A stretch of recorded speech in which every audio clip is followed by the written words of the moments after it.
उनकी धर्मपत्नी पुष्पा देवी जी द्वारा ये श्रीमद् भागवत का ज्ञान यज्ञ अनुष्ठित हो रहा है। आज इस श्रीमद् भागवत का चतुर्थ दिवस है। मुख्य यजमान श्रीमान रविदत्त शर्मा जी एवं उनकी धर्मपत्नी श्रीमती बिंदु देवी जी इस कथा को परीक्षित के समान श्रवण कर रहे हैं। परीक्षित को 7 दिन में मरने का श्राप लगा। वास्तविक रूप से हम सब परीक्षित हैं, क्योंकि जीवन में 7 ही दिन तो होते हैं, सोम मंगल बुध बृहस्पति शुक्र शनि रवि। इन्हीं 7 दिनों में हम लोग भी इस संसार को छोड़ करके जाएंगे। लेकिन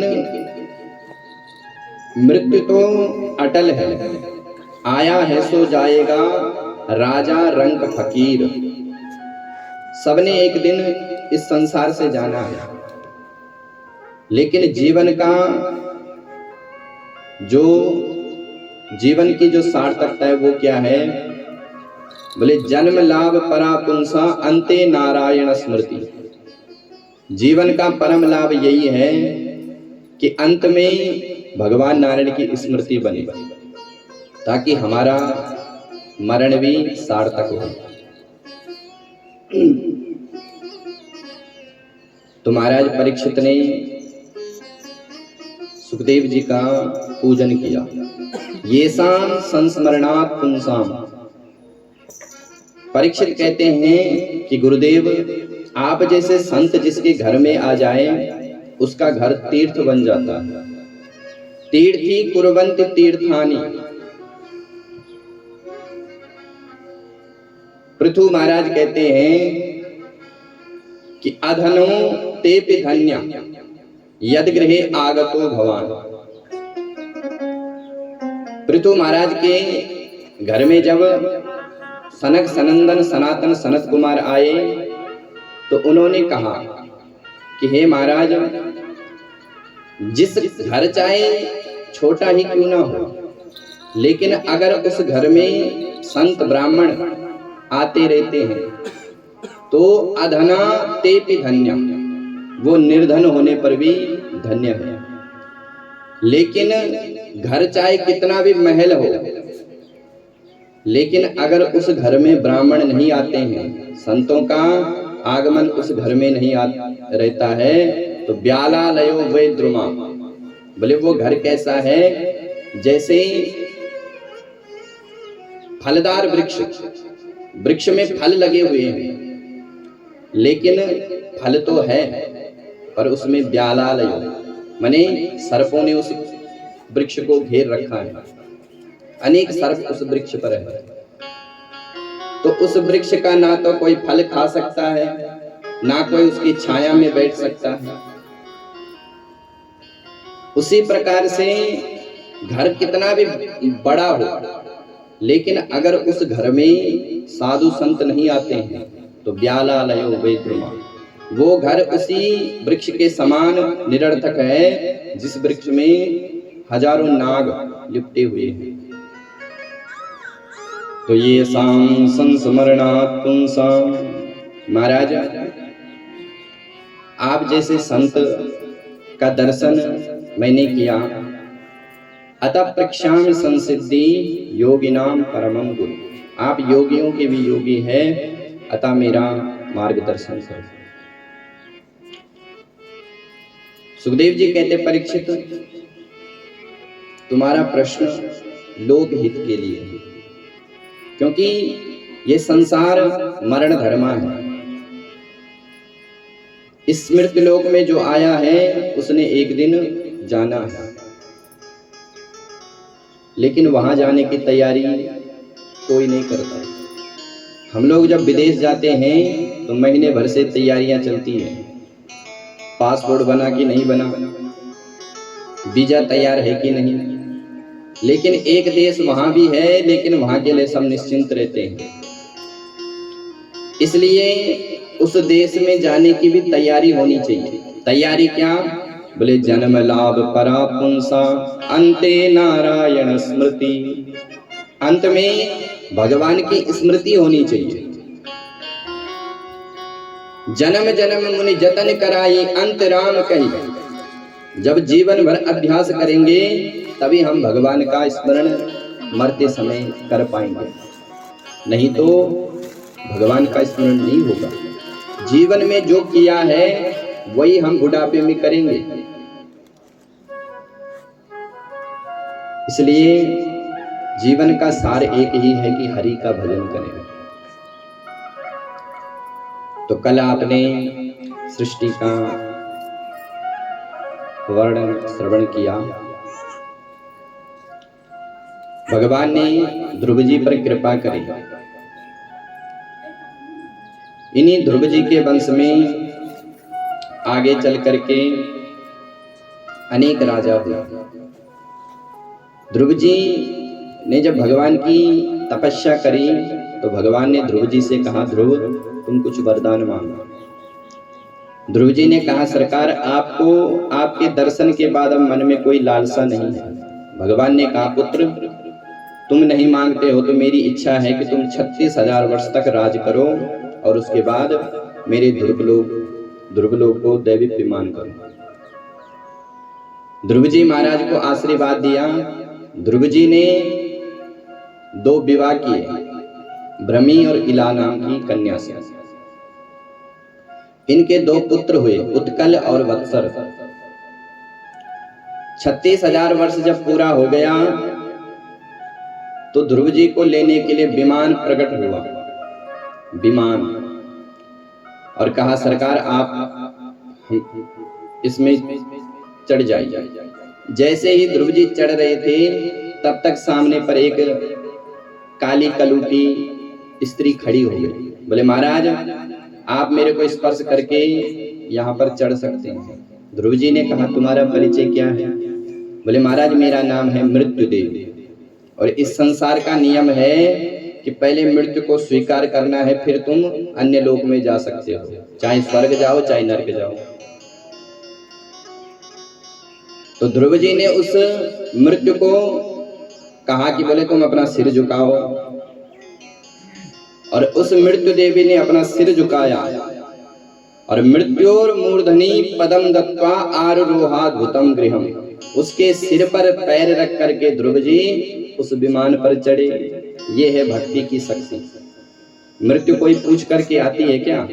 मृत्यु जब आती है तो मार झपट्टा, लेकिन मृत्यु भी भक्त से डरती है, क्योंकि मृत्यु भी भगवान के ही सेवक है। अगर हमारा संबंध किसी बड़े अधिकारी से हो जाए तो छोटे मोटे अधिकारी तो राम राम करेंगे। तो मृत्यु और मूर्धनि पदम दत्वा ध्रुव जी महाराज विमान पर चढ़ गए। जैसे जैसे विमान आगे बढ़ा तो ध्रुव जी का मुख मलिन होने लग गया। पार्षदों ने कहा ध्रुव जी आप उदास क्यों हो? बोले महाराज मैं जल्दी जल्दी में एक काम करना भूल गया। कौन सा काम? बोले महाराज मैं अपनी माँ को छोड़ गया। मेरी माँ ने मेरे को जैसे ये संस्कार दिए हैं उस माँ को मैं जल्दी जल्दी में बोलना भूल गया। पार्षद हंसने लगे, अरे ध्रुव जिस माँ ने तुमको इतने सुंदर संस्कार दिए हैं वो माँ तुमसे पीछे नहीं बल्कि आगे आगे देखो। दर्शयामा सतुर्देवी पुरोयानेन गच्छता, आगे आगे तुम्हारी माँ जा रही है। तो ध्रुव जी आज भी ध्रुवलोक में विराजमान है। ध्रुव जी को ध्रुव की माँ ने ये दिव्य संस्कार दिए। माँ वही श्रेष्ठ है जो अपने पुत्रों को श्रेष्ठ संस्कार दे, वही माँ श्रेष्ठ है।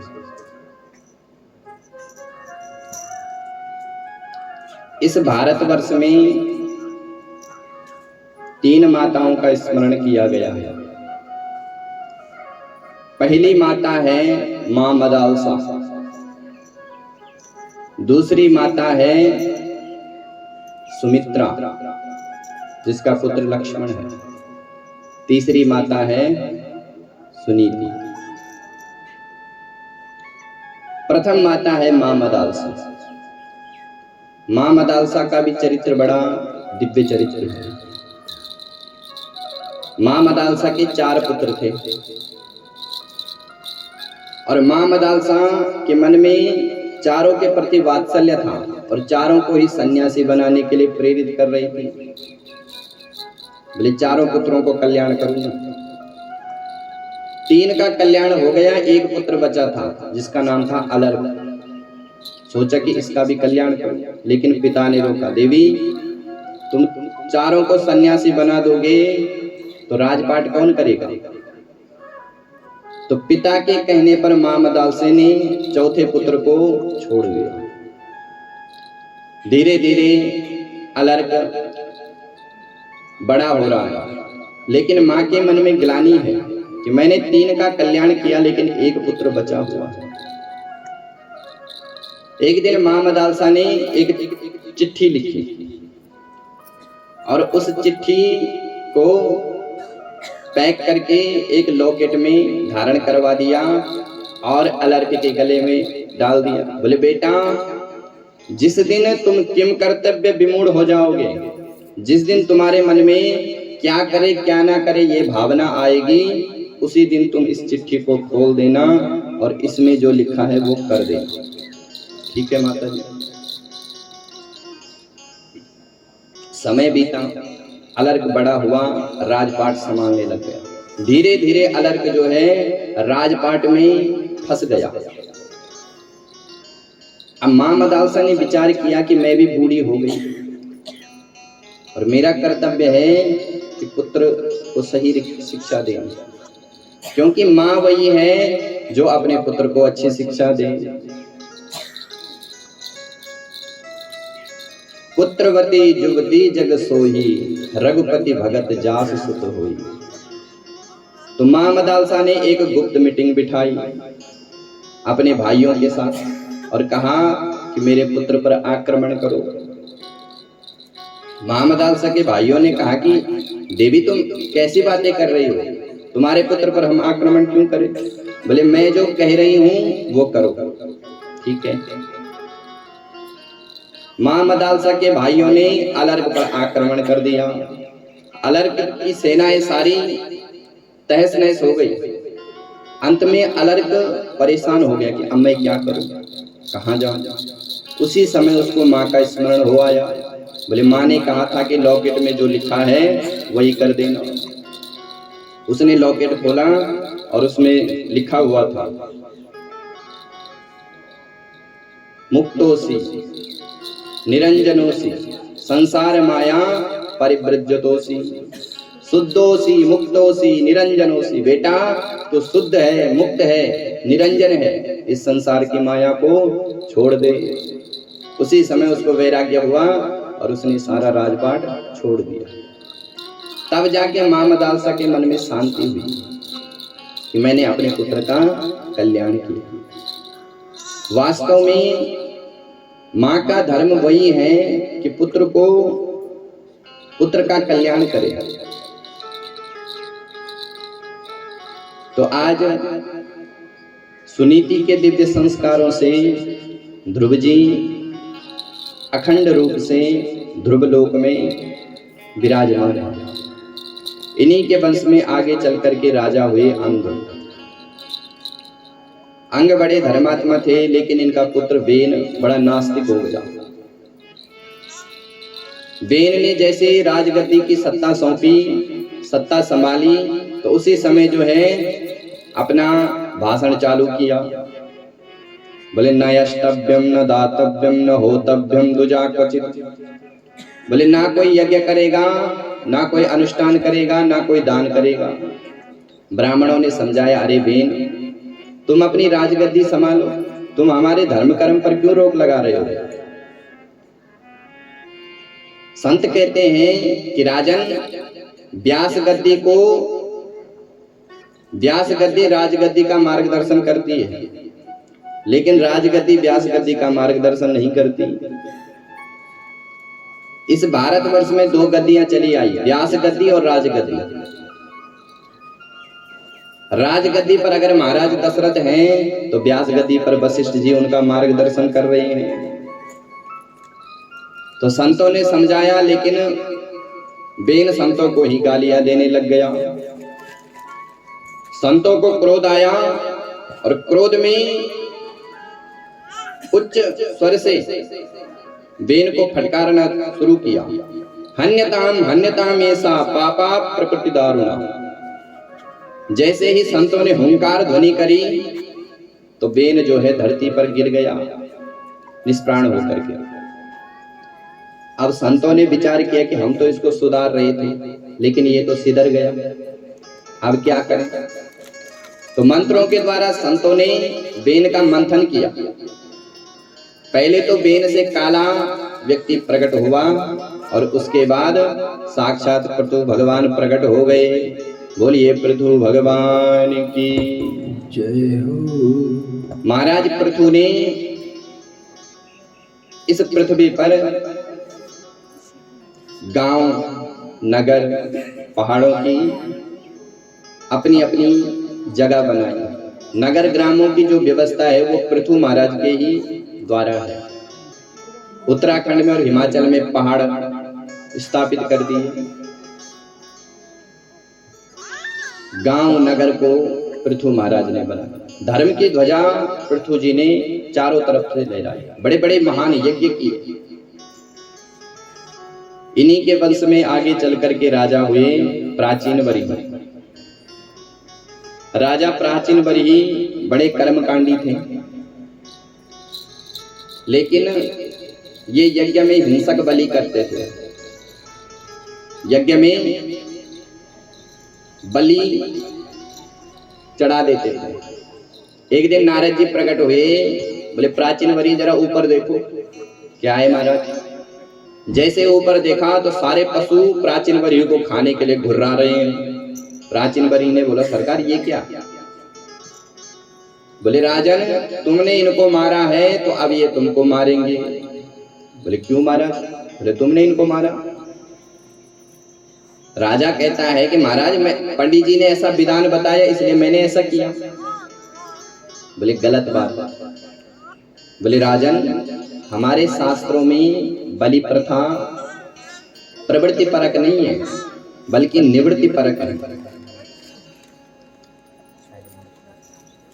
हमारे शास्त्रों में कहीं कहीं पर वेद के सूत्र, वेदों में कहीं कहीं पर बलि की बात आती है, लेकिन वो बलि किसी को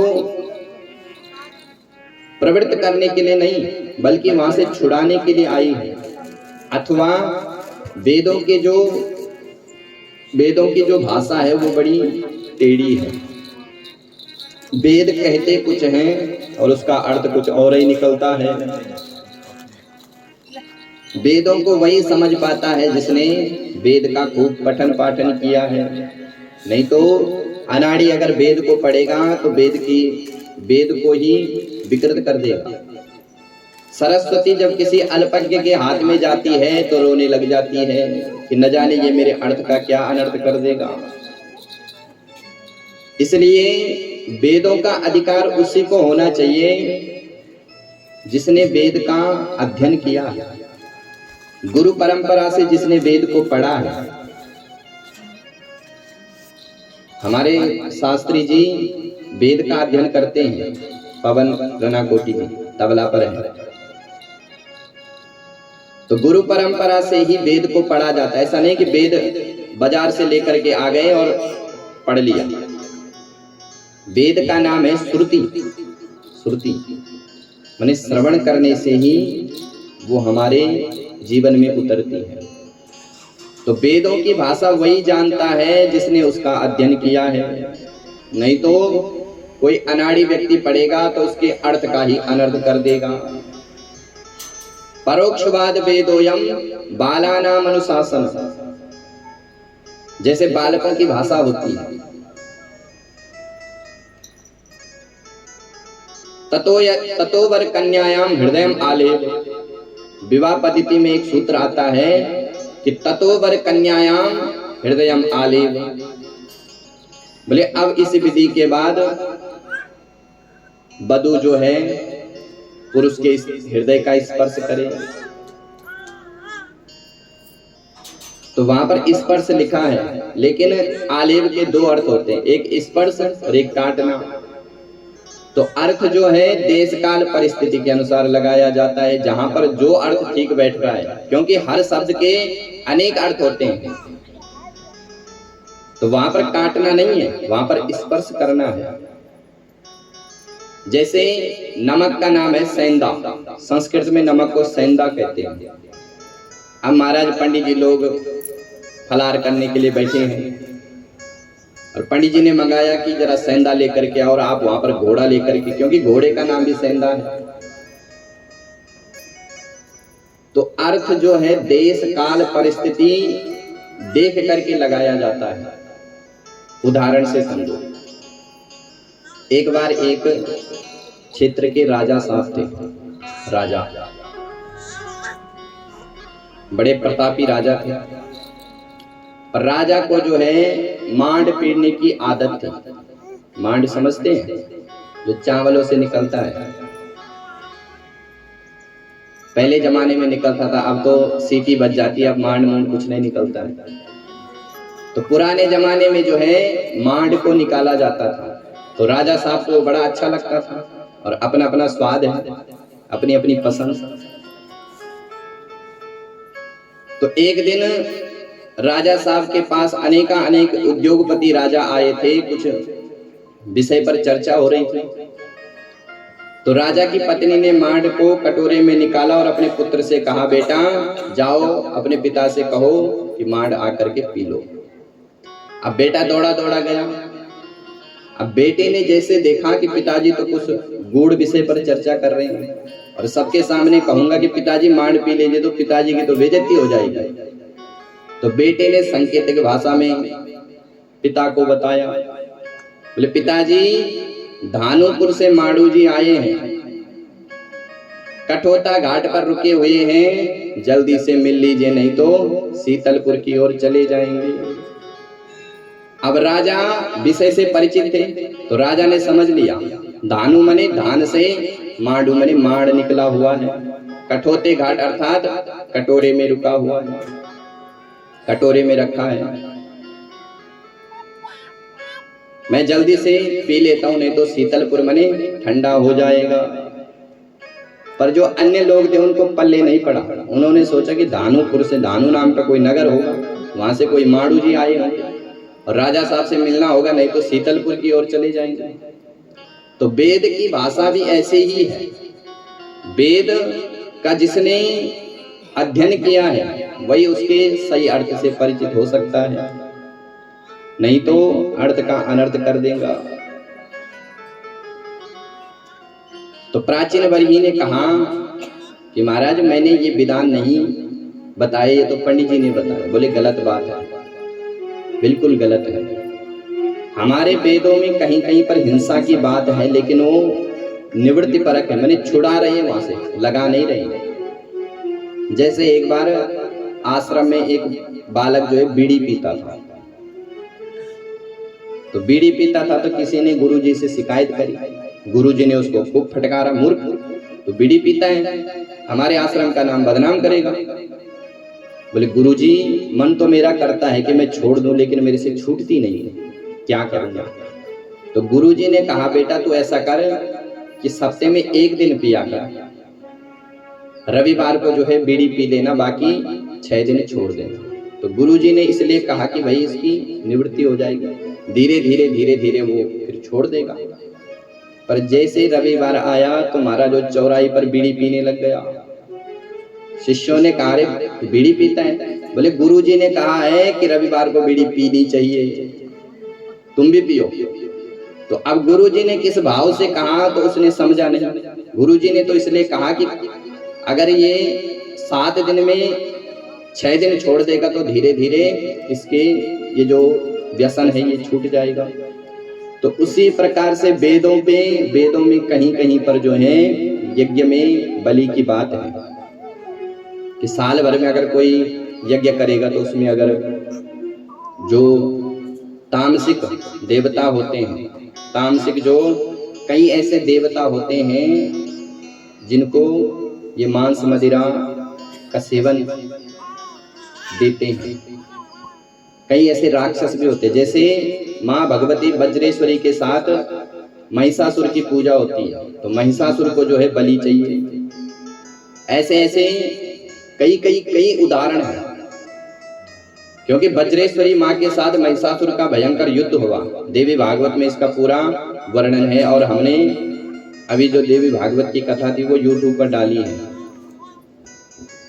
सौरभ शास्त्री जी के नाम से YouTube चैनल है, उसमें आप श्रवण कर सकते हैं।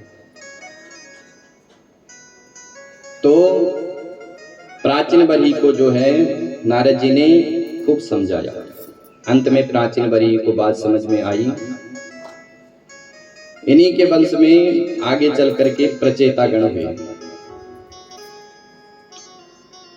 प्रचेता गणों के 10 पुत्र हुए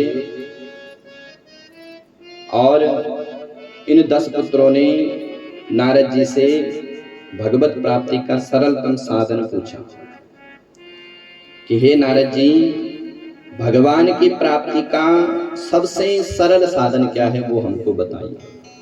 तो नारद जी ने कहा कि 3 बातों को आप अपने जीवन में उतार लो तो भगवान तुम पर प्रसन्न हो जाएंगे। कौन कौन सी बातें हैं? तो नारद जी कह रहे हैं, दयया सर्वभूतेषु संतुष्ट्यां येन केन वा सर्वेन्द्रिय प्रशान्त्या च आशुतुष्यति जनार्दन। दयया सर्वभूतेषु दयया, प्राणी मात्र पर दया करो। ऐसा नहीं कि ये मेरा है इसलिए मैं दया कर रहा हूं, ये पराया है इस पर कौन दया करेगा।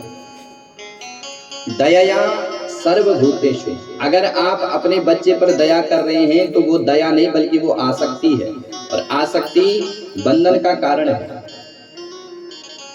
अगर आप दया सब पर कर रहे हैं तो वो आसक्ति नहीं है, वो प्रेम है। क्योंकि प्रेम प्राणी मात्र से होता है। क्यों? क्योंकि हर प्राणी में भगवान की ही आत्मा है, हर प्राणी के भीतर भगवान का ही अंश है। इसलिए अगर हमारी दया सर्वभूतेषु है तो वो भक्ति है। दयया सर्वभूतेषु। दूसरा साधन बताया, संतुष्ट्याम येन केन वा, जो परमात्मा ने हमको दिया है उसी में संतुष्ट रहिए।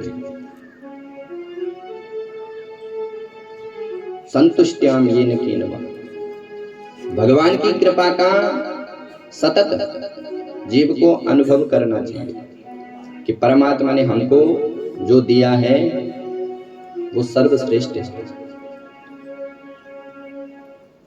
तत्तेनुकंपासु समीक्षमाणम्,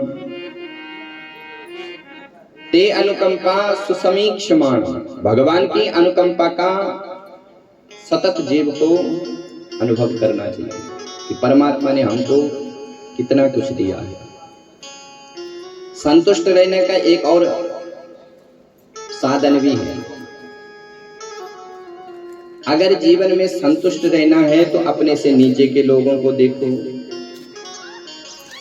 जिन विचारों के हाथ नहीं है, जिनके पैर नहीं है, जो बेचारे हॉस्पिटल में विकलांग बन करके रह रहे हैं, जिनके पास घर नहीं है, जो दर दर की ठोकरें खाते हैं, अगर आप उनको देखेंगे तो आपको भगवान की कृपा नजर आएगी कि ठाकुर जी की हम पर कितनी कृपा है। कम से कम हम स्वस्थ तो हैं,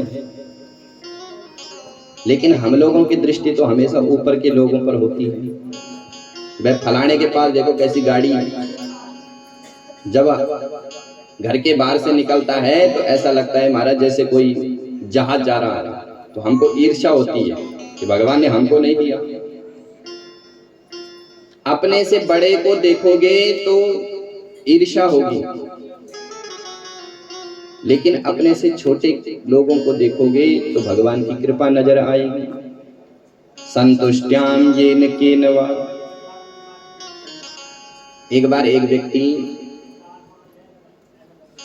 कहीं जा रहा था, अचानक उसका जो है एक जूता टूट गया। अब वो व्यक्ति इतना लंबा चौड़ा था कि महाराज उसके नाप का जूता जो है बाजार में मिलता ही नहीं था, उसको स्पेशल ऑर्डर देना पड़ता था। अब अचानक उसका जूता टूट गया। अब वो दुकानों में ढूंढे लेकिन वो जूता ही ना मिले। उसने कहा भगवान ने मेरे साथ कितना अन्याय किया है, मेरे को इतने बड़े बड़े पैर दिए। इतने में एक व्यक्ति लंगड़ा आ रहा था सामने से। जैसे उसने उसको देखा तो उसने कहा भगवान का बड़ा शुक्र है, कम से कम पैर तो दिए हैं। तो हम लोग भगवान की कृपा को नहीं मानते। भगवान ने हमको मनुष्य शरीर दिया है। तत्तेन कंपासु समीक्षमाणम्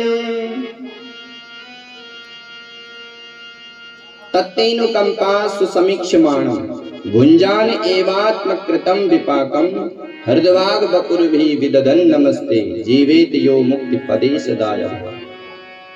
जो व्यक्ति भगवान की कृपा का अनुकरण करता है, अनुभव करता है, हृदवाग बपुर्भिः हृदय से, वाणी से, कर्म से भगवान का स्मरण करता है, भगवान का अर्चन करता है, तो उसको भगवान अपने धाम में स्थान देते हैं।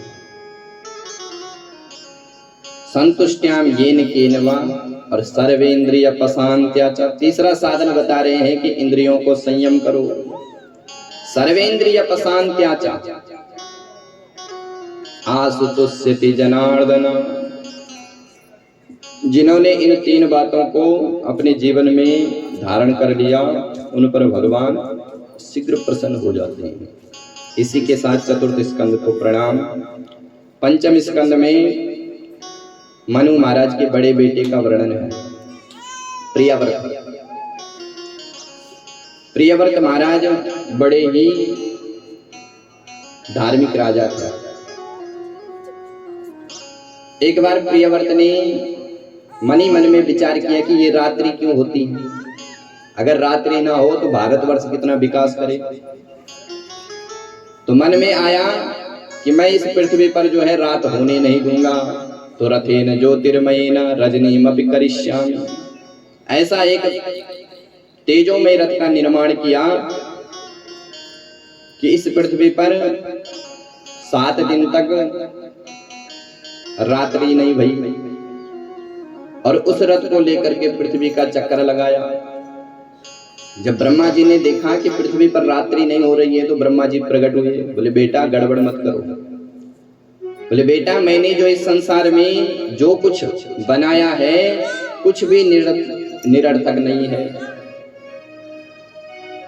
सबकी अपनी अपनी उपयोगिता है, अनुपयोगिता किसी चीज की भी नहीं है। अपने अपने समय में रात्रि भी अच्छी है, दिन भी। तो ब्रह्मा जी ने खूब समझाया तो प्रियव्रत जी मान गए। लेकिन फलस्वरूप इस पृथ्वी के 7 खंड हो गए। जम्बू द्वीप, प्लवक्ष द्वीप, क्रौंच द्वीप, सालमली द्वीप आदि आदि सप्त द्वीप बन गए। उन सप्त द्वीपों में जो जम्बू द्वीप है उसके राजा बने प्रियव्रत के पुत्र नाभि। नाभि का पुत्र ऋषभदेव जी महाराज। ऋषभदेव जी के 100 पुत्र हुए। ये ऋषभदेव भगवान के अवतार हैं। ऋषभदेव जी का विवाह जो है जयंती, इंद्र की पुत्री जयंती के साथ हुआ और इनके घर में 100 पुत्रों का जन्म हुआ। जो सबसे बड़े पुत्र थे उनका नाम था भरत, जिनके नाम से इस भारत भूमि को भारत कहा गया। इस भारत भूमि का पहले नाम था जम्बूद्वीप, आर्यावर्त। तो जब भरत राजा बने तो उनके नाम से जो है इस भारत भूमि को भारत जाना गया। आसीत् देनेदं वर्षं भारतमिति व्यपदिशन्ति। ऋषभ देव जी ने अपने 100 पुत्रों को बड़ा दिव्य ज्ञान दिया। बोले हे पुत्रों, नायं देहो देहि भाजां नृलोके। हे पुत्रों, इस मनुष्य शरीर में जो अन्य सुख है वो हर शरीर में हमको प्राप्त होता है, लेकिन इस मनुष्य शरीर का जो उद्देश्य है, जो मनुष्य शरीर का लक्ष्य है, वो भगवान की प्राप्ति है। 2 प्रकार के सुख हैं, एक है ब्रह्मानंद और एक है विषयानंद।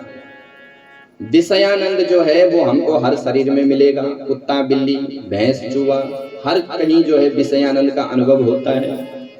लेकिन ब्रह्मानंद का अनुभव जो है वो मनुष्य शरीर में होता है, इसलिए इस मनुष्य शरीर की विशेषता है। मोक्ष मार्ग का जो ताला है वो मनुष्य से खुलता है। इसलिए पुत्रों, अगर जीवन में तुमने ब्रह्मानंद का सुख भोग लिया तो फिर तुमको इस संसार में नहीं आना पड़ेगा।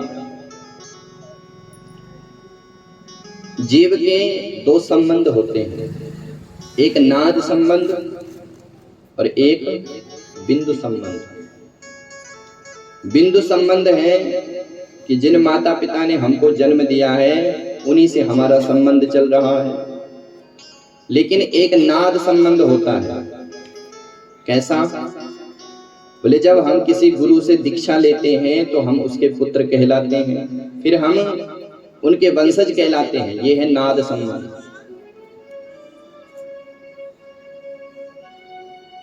भगवान की भक्ति ही सर्वश्रेष्ठ है। माने पिता, पुत्र, स्त्री, भाई, बंधु, ये सब साधारण धर्म है।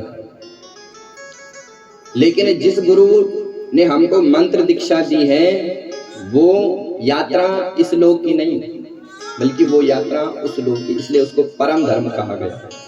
साधारण धर्म और परम धर्म।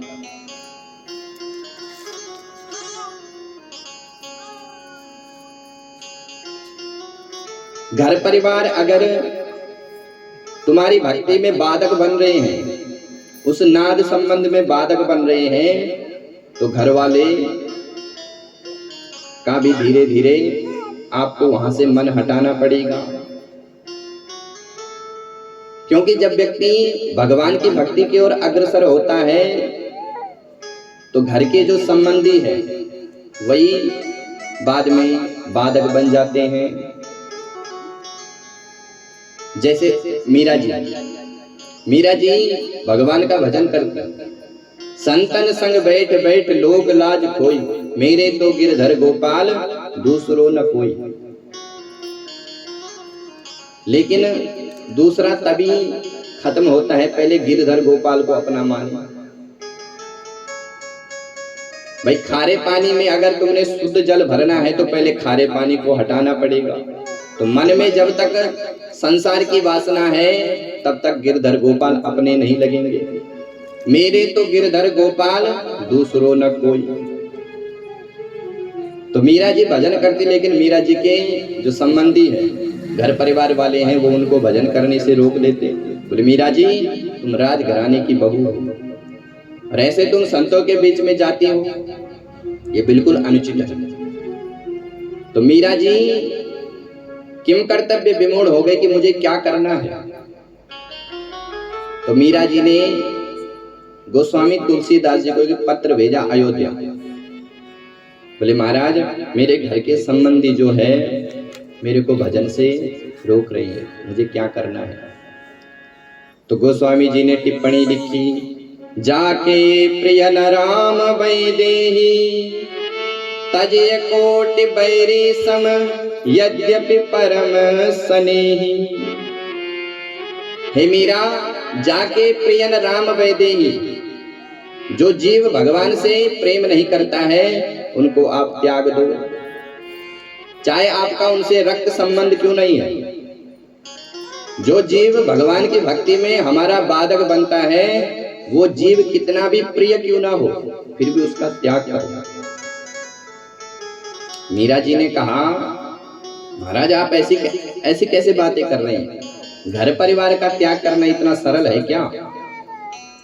किसी ने त्यागा उदाहरण है आपके पास? तो गोस्वामी जी ने एक एक का उदाहरण दिया। तजो पिता प्रहलाद, भरत बंधु विभीषण महतारी, तज गुरु बलि कंत ब्रज बनिता, भय मुद मंगलकारी। तजो पिता प्रहलाद, प्रहलाद जी ने अपने पिता का परित्याग किया। हिरण्यकश्यपु कहता है कि पुत्र मेरा भजन करो। बोले क्यों? बोले मैं भगवान हूं। बोले कैसे भगवान हो? बोले मैं चाहूं तो किसी को मार दूं। तो प्रहलाद जी ने कहा कि आप मार तो सकते, किसी को जिंदा कर सकते हैं? बोले नहीं। बोले तो मेरे भगवान तो जिंदा भी कर सकते और मार भी सकते हैं। तो पिताजी का परित्याग किया। तजो पिता प्रहलाद, भरत महतारी, भरत जी ने अपनी मां का त्याग किया। विभीषण ने बंधु मने रावण का परित्याग किया। कंत ब्रज बनिता, ब्रज गोपियों ने अपने पतियों का त्याग किया। राजा बलि ने अपने गुरु का परित्याग किया। जो जीव भगवान की भक्ति में न लगा करके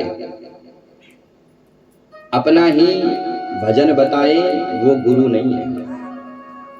गुरु वही है जो भगवान से हमारा नाता जोड़े।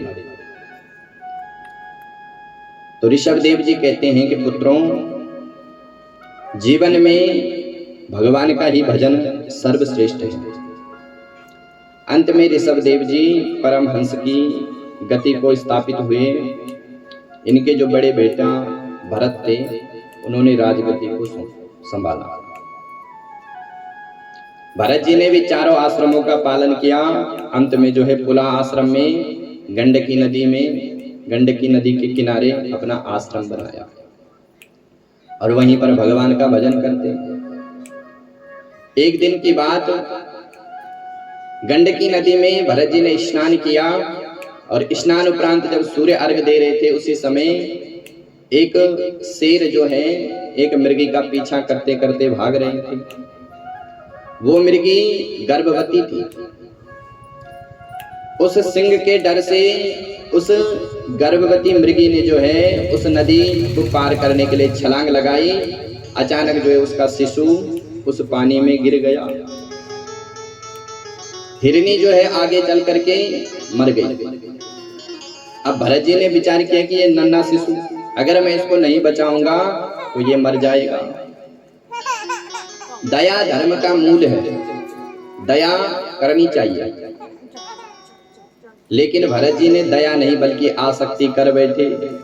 उसी मृग के बच्चे से प्रेम करने लग गए। धीरे धीरे भजन भूलने लग गए और उस मृग के बच्चे से प्रेम बढ़ने लग गया। भरत जी कभी जब भजन करने के लिए बैठते तो मृग का बच्चा आता और सिंह से जो है भरत जी को छेड़ता। भरत जी बड़े प्रसन्न होते, बोले देखो बेचारा कितना नन्हा है, इसकी मैया तो है नहीं, मैं ही इसका सब कुछ हूं। एक दिन वो मृग का बच्चा जो है सजातीय मृगों के साथ दौड़ पड़ा। अब तो महाराज भरत जी उस मृग के प्रेम में पागल होने लग गए। मृग के बच्चे से प्रेम के कारण जो है पागलों जैसी स्थिति करने लग गए। बरगदों से पूछ रहे, पेड़ों से पूछ रहे, तुमने मेरे मृग के बच्चे को देखा? और ऐसा प्रेम दीवाना भरत जी उस मृग के प्रेम में मर गए। और शास्त्र का नियम है अंतयामति सागति। अंत समय में जिसका स्मरण होगा जीवन के दूसरे जन्म का वही कारण बनेगा। तो दूसरा जन्म भरत जी मृग के बने, मृग बन गए।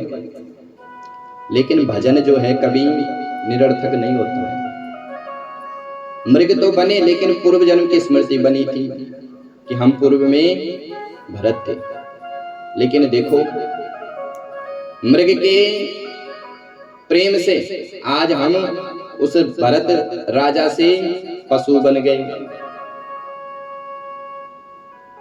एक मृग के स्नेह से भरत धरे मृग देह, तुलसी उनकी कौन गति जो घर घर करत सने। भरत जी ने धीरे धीरे प्रारब्ध को भोगा। तीसरा जन्म उनका एक अंगिरा परिवार में हुआ।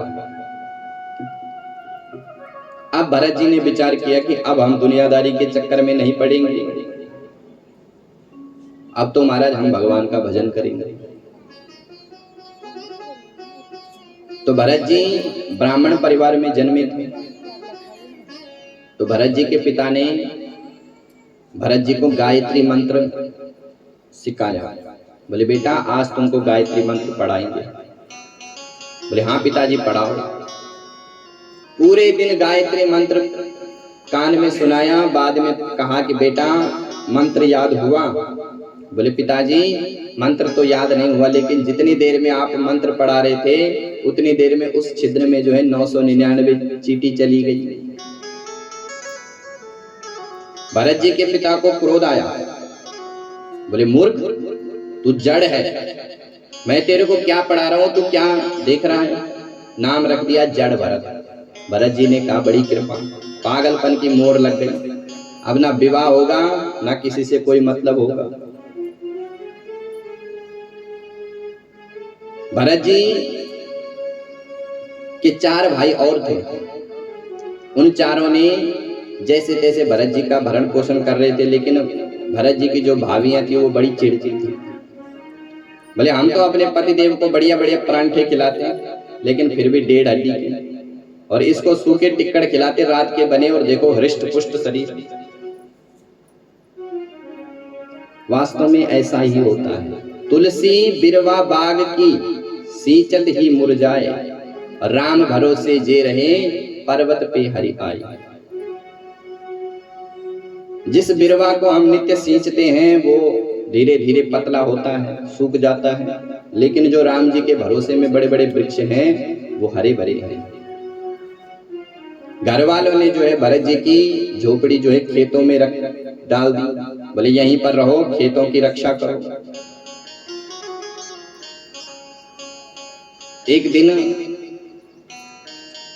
एक डकैत को नरबली की आवश्यकता थी।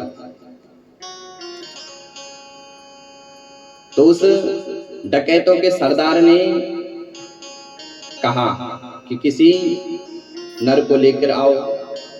तो वो डकैत ढूंढ रहे थे, कोई और को मिला नहीं, लेकिन बाबा जी मिल गए। बाबा जी को बोलो, बोले चलो, और बाबा जी भी चल दिए। न पूछा कि कहाँ जाना है, कोई मतलब नहीं, चले तो चले। अब गए महाराज, खूब बढ़िया बढ़िया माल पुए खिलाए गए पहले। अब जड़ भरत जी पहले बढ़िया खा रहे हैं। बोले भैया बड़ी सेवा हो रही है। सरदार ने कहा कि बाबा अब तुमने बढ़िया खा लिया है, अब झुक जाओ। बोले क्यों भैया? बोले अब तुम्हारी गर्दन कटेगी। बोले ऐसा क्यों? बोले महाराज जैसे तुमने मालपुए को स्वीकार किया वैसे अब इस तलवार को भी स्वीकार करो। जड़ भरत जी ने विचार किया कि चलो प्रारब्ध ऐसा ही है, उसी समय झुक गए। जैसे ही सरदार ने तलवार उठाई भद्रकाली के सामने, भगवती भद्रकाली ने विचार किया कि ये मूर्ख देखो, ब्रह्मनिष्ठ ब्रह्मज्ञानी की बलि दे रहे हैं। उसी समय जो है भद्रकाली प्रकट हो गई। सहसा उच्चैठ भद्रकाली सदेवी। भद्रकाली ने जितने भी डकैत थे सबकी मुंडी उड़ा दी, सरदार को भी मार दिया। जड़ भरत जी ने ऊपर देखा, महाराज ये क्या? जड़ भरत जी ने माँ को प्रणाम किया और कहा कि माँ ऐसा ही प्रारब्ध है। और जड़ भरत जी चल पड़े। एक सिंधु सौवीर देश के राजा थे,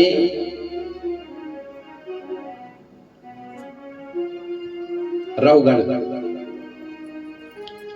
रहुगण नित्य ही कपिल मुनि के आश्रम में सत्संग करने के लिए जाते थे।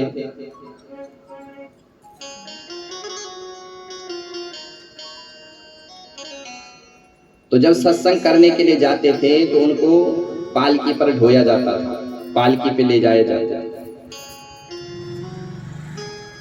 अब जैसे ही रहुगण सत्संग के लिए जा रहे थे, इतने में अचानक जो है एक कहार, जो भारवाहक होता है, वो अचानक बीमार हो गया।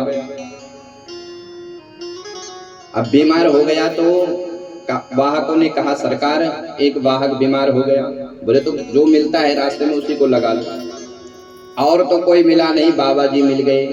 बोले महाराज चलो।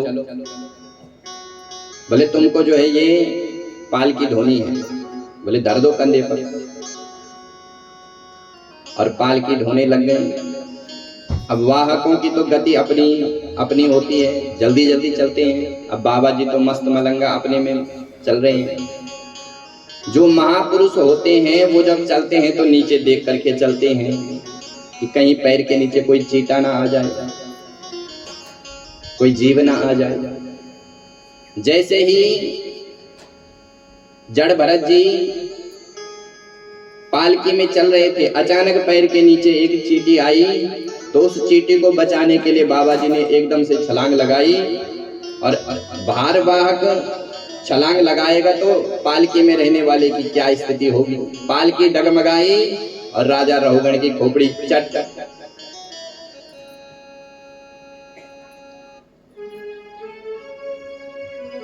जैसे ही खोपड़ी पालकी में बजी तो राजा रहुगण चिल्लाया, हे बोडारा साधुति क्रमति विषम मुह्यते, तुमको चलना नहीं आता है। मरे मरे तो चल रहे हैं और चलते चलते जो है अचानक से छलांग लगा रहे हैं। तो अन्य जो वाहक थे उन्होंने कहा, सरकार आप हम पर क्रोध मत करिए, हम तो बढ़िया से चल रहे हैं, लेकिन जो अयम अदनोपि नियोक्तोपि न द्रुतम व्रजति, हमने जो अभी अभी लगाया है वो धीरे धीरे चलता है और कभी कभी इसको पता नहीं क्या हो जाता है, ये उछल पड़ता है।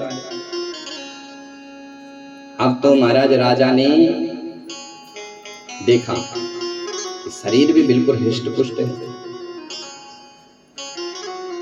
तो राजा ने व्यंग किया। बोले देखो देखो इस बेचारे को, कितना पतला सा है, ये बेचारा कुछ खाता पीता तो नहीं है।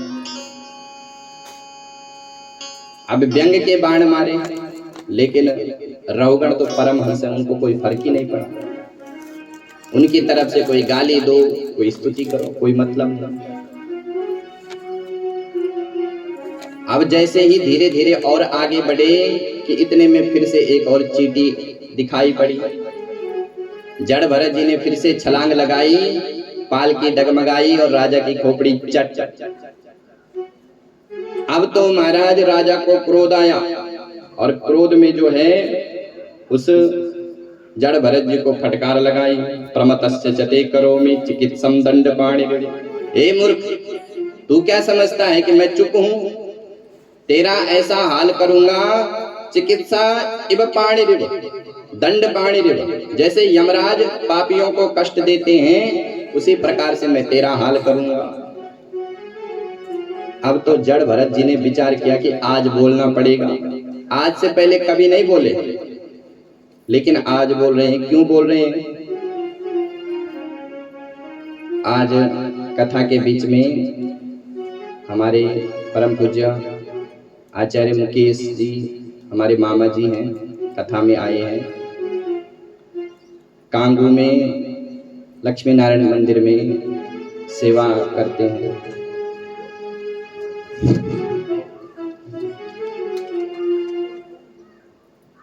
बोलिए वृंदावन बिहारी लाल की।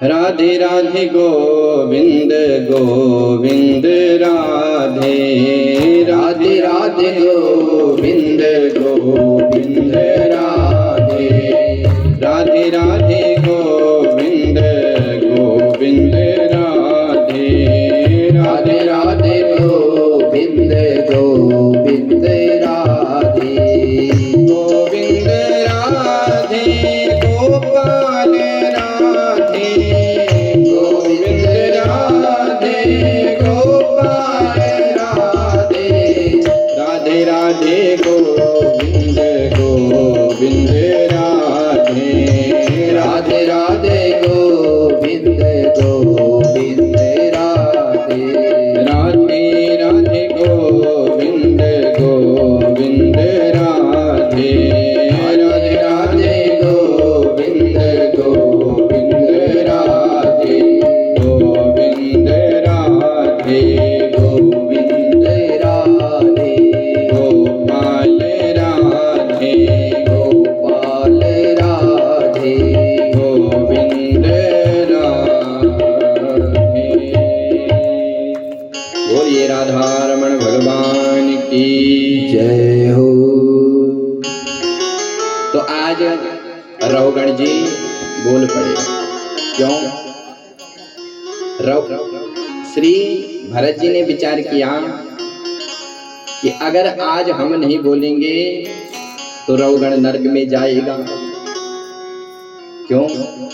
बोले इसने हमारा अपमान किया है, और अगर रहुगण नरक में जाएगा तो सत्संग की बदनामी होगी, क्योंकि रहुगण सत्संग करता था, कपिल मुनि के आश्रम में जाता था। और दूसरा अर्थ ये है कि जैसे ना हो मैंने इसका भार उठाया है, और संत जिसका भार अपने कंधे पर उठाते हैं उसका कल्याण करके ही छोड़ते हैं। तो आज जड़ भरत जी बोल पड़े। त्वयोदितं व्यक्तमविप्रलब्धं भरतो समेस्यादधिवीरभारा, गन्तुर्यदि स्यादधिगम्य बद्ध्वा पिबेत राशो न विद प्रभादा। त्वयोदितं व्यक्तमविप्रलब्धा। हे राजन, तुम किसको मारने की बात करते हो? मैं ना तो शरीर हूं, ना मैं हाथ हूं, ना मैं पैर हूं। आप किसको मारोगे? मैं ना तो पतला हूं ना मोटा हूं। ये शरीर तो केवल 5 भौतिक तत्व से बना हुआ है। इस शरीर को ना तो कोई काट सकता है। नैनम छिन्नन्ति सहस्राणि नैनम दहति पावका न चैनम क्लेदस्यापो। इस शरीर को ना कोई काट सकता है, ना कोई मार सकता है। आप क्या बात करते हैं?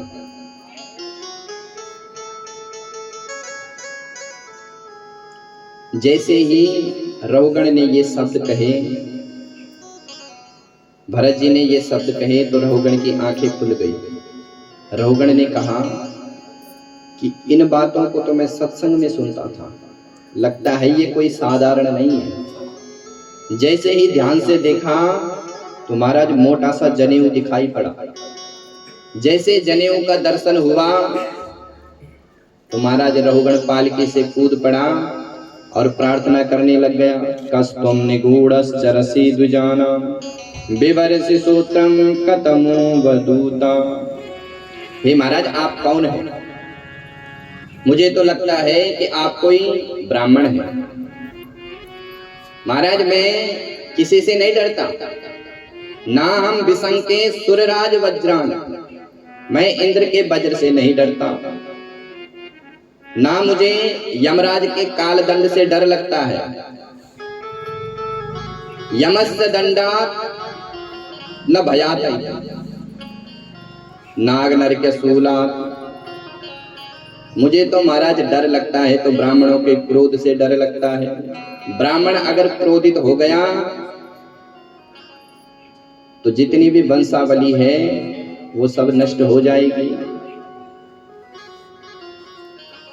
इंद्र कुलिस मम सूल विशाला, इंद्र कुलिस मम सूल विशाला, काल दंड हरे चक्र कराला, काल दंड हरे चक्र कराला, जो इन कर मारा नहीं मरही, जो इन कर मारा नहीं मरही, विप्रद्रोह पावक सोच रही, विप्रद्रोह पावक सोच रही। इंद्र कुलिस मम सूल विशाला, काल दंड हरि चक्र कराला, जो इनके मारही नहीं मरई, विप्रद्रोह पावक सोज रही। इसलिए महाराज आप बताइए आप कौन हो? तो रहुगण को उपदेश जड़ भरत जी ने दिया। बड़ा सुंदर वर्णन यहाँ पर है, क्योंकि हमारे पास समय नहीं है, क्योंकि अभी हम पंचम स्कंद में चल रहे हैं और आज दसम स्कंद तक पहुंचना है। भवाटवी का सुंदर वर्णन किया, माया का स्वरूप बताया, ज्ञान विज्ञान के बारे में वर्णन किया।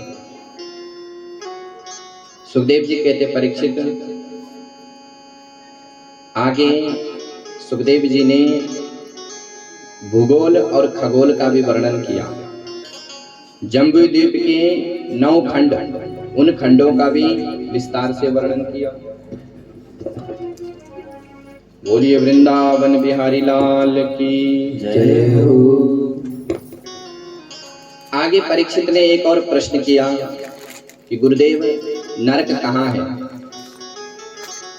तो सुखदेव जी कहते परीक्षित, पृथ्वी से 99 योजन नीचे नरक है, और उन नरकों के नाम है तामिस्त्र, अंध तामिस्त्र, रौरव, महारौरव, कुंभी पाक, कालसूत्र वन, असिपत्र वन, कृमि भोजन आदि आदि नरकों के नाम हैं।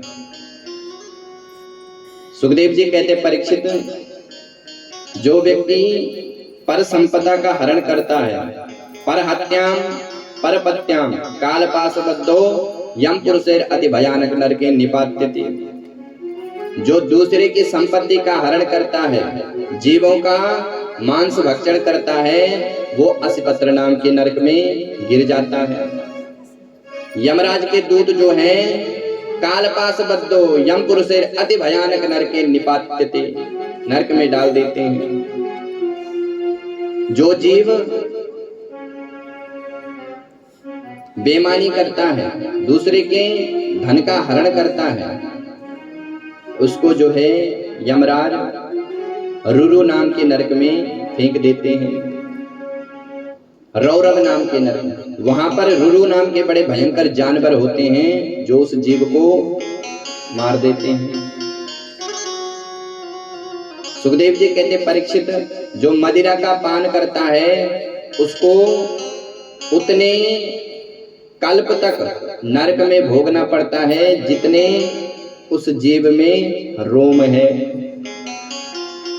जिस जीव का भक्षण वो करता है उसको उतने कल्प तक नरक में जाना पड़ता है जितने उस जीव में रोम है। रोम माने छोटे छोटे बाल। और यमराज के दूत जो है उसको तामिस्त्र नाम के नरक में फेंक देते हैं, जहां तांबे के समान धरती गर्म होती है, तेल में खौलाए जाते हैं। जब इतना भयंकर वर्णन सुखदेव जी ने किया तो परीक्षित तो कांपने लग गए। सुखदेव जी ने कहा, परीक्षित तुम क्यों कांप रहे हो, तुम क्यों डर रहे हो? बोले महाराज इतनी भयंकर बात करोगे तो डर तो लगता ही है। सुखदेव जी कहते हैं परीक्षित, नरकों को तुम धोबी घाट समझो, नरक धोबी घाट है। अगर तुमसे कोई पाप बन गया तो उसका प्रायश्चित कर लो। ये शरीर एक निर्मल चादर है, इस चादर पर अगर दाग लग गया तो उसको साफ कर लो। लेकिन अगर दाग पर दाग लगते गए, दाग पर दाग लगते गए, आपने सफाई का बिल्कुल भी ध्यान नहीं रखा, तो फिर यमराज ने धोबी घाट खोल रखा है। कपड़े पर अगर कोई दाग लग गया तो आप स्वयं साफ कर सकते हैं, लेकिन अगर इतना गंदा हो गया तो फिर उसको मशीन में डालना पड़ता है, रगड़ना पड़ता है। कुछ लोग धोबी घाट में भेज देते हैं। तो उसी प्रकार से वो भगवान की अलग व्यवस्था है। जो जीव स्वयं प्रायश्चित करता है तो उसका पाप धुल जाता है, लेकिन जो प्रायश्चित नहीं करता है तो फिर भगवान ने अलग व्यवस्था बना रखी है। बोले तू मेरे पास तो आ। फिर नरक में जाता है और मार मार हंटर उसके जितने भी पाप है सब धुल देते हैं। परीक्षित ने कहा सरकार ये तो झंझट वाली बात है। बोले ऐसा कोई जीव नहीं जिसने पाप नहीं किया हो। सुखदेव जी कहते परीक्षित तुम चिंता मत करो, मैं तुमको एक ऐसा साबुन बताता हूं जिसको तुमने अपने शरीर रूपी चादर पर रगड़ दिया तो पाप ढूंढते ही फिरोगे। बोले महाराज जल्दी बताओ कौन सा साबुन है। तो सुखदेव जी कहते हैं कि नोट करो। केचिद केवलया भक्त्या वासुदेव परायणम अघं धुन्वन्ति कात्सिर्न निहारामिव भास्कर। केचिद केवलया भक्त्या, हे परीक्षित अंधकार को दूर करने के लिए कोई लाइट जलाता है, कोई मोमबत्ती जलाता है, कोई टॉर्च जलाता है, लेकिन अंधकार एक सीमा तक दूर होता है। लेकिन भुवन भास्कर सूर्य देव का जैसे ही उदय होते हैं तो अंधकार टिक नहीं सकता है। उसी प्रकार से कोई व्यक्ति पाप को दूर करने के लिए कोई यज्ञ करता है, कोई अन्य अन्य साधन करते हैं, लेकिन जहां भगवान का नाम स्मरण हुआ तो महाराज पाप तो टिक नहीं सकता है। भगवान के नाम में वो शक्ति है।